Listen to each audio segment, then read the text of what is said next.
پہلے ہمارے گھروں کے اندر مائیں اپنے بچوں کی تربیت کیا کرتی تھی، لیکن آج وہ تربیت کا خمیازہ وہ تربیت کا خمیر بالکل نکل چکا ہے۔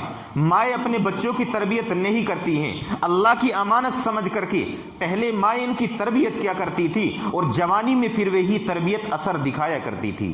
ٹیپو سلطان رحمۃ اللہ علیہ کا نام آپ نے یقیناً سنا ہوگا۔ اکثر و بیشتر لوگوں نے ٹیپو سلطان رحمۃ اللہ علیہ کا نام ضرور سنا ہوگا، اور ہندوستان کی تاریخ میں ٹیپو سلطان کا نام ہمیشہ زندہ رہے گا۔ کیوں؟ اس وجہ سے کہ وہ بہادر آدمی ہیں، بہادری دکھا کر کے گیا ہے۔ اس نے انگریزوں کے سامنے کبھی گھٹنے نہیں ٹیکے ہیں۔ وہ کس کا اثر تھا؟ ماں کی تربیت کا اثر تھا۔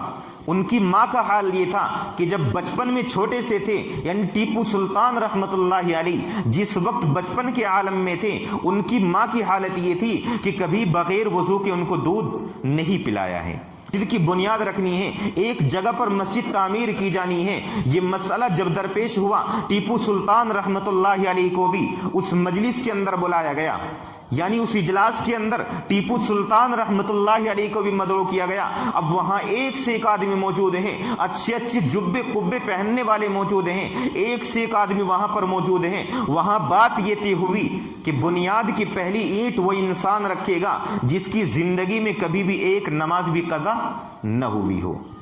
یہ معاملہ جب لوگوں نے سنا تو لوگوں میں ہلچل مچ گئی۔ لوگ خاموش کھڑے ہیں، ایک دوسرے کا منہ تک رہے ہیں، لوگ ایک دوسرے کا منہ دیکھ رہے ہیں۔ کافی دیر گزر گئی، کوئی آگے نہیں بڑھا۔ ٹیپو سلطان رحمۃ اللہ علیہ یہ کہہ کر آگے بڑھتے ہیں کہ آج میرا راز فاش ہو گیا۔ الحمدللہ، جب سے میں بالغ ہوا ہوں میری آج تک ایک بھی نماز قضا نہیں ہوئی ہے۔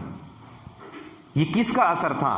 ماں کی تربیت کا اثر تھا، کیونکہ ماں نے ان کو بغیر وضو کے دودھ نہیں پلایا ہے، تو اسی تربیت کا اثر تھا کہ بچے کے اندر یہ تمام اثرات نظر آئے ہیں۔ اتنی بڑی حکومت کا مالک ہونے کے باوجود، اتنا سب کچھ اس کے پاس ہونے کے باوجود، اتنی سب مشغولیت ہونے کے باوجود ایک نماز بھی قضا نہیں ہوئی ہے۔ کمال کی بات ہے اور حیرت کی بات ہے۔ آج ہم اپنے گھروں کا حال دیکھیں۔ آج ہم اگر یہاں سے چل کر کے ہمیں میرٹھ جانا پڑ جائے اور ادھر عصر کی نماز کا وقت ہو رہا ہو تو فوراً یہاں سے نکل جائیں گے، اور راستے میں نہ جانے کتنی مساجدیں پڑیں گی، لیکن کبھی توفیق نہیں ہوتی کہ چلو جا کر کے نماز ادا کر لیتے ہیں۔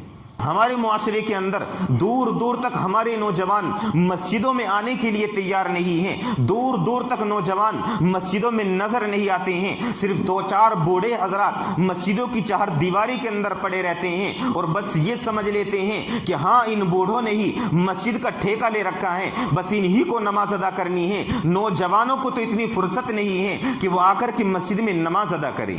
بتاؤ پھر قوم تباہی کے دہانے پر نہیں پہنچے گی تو کہاں پہنچے گی؟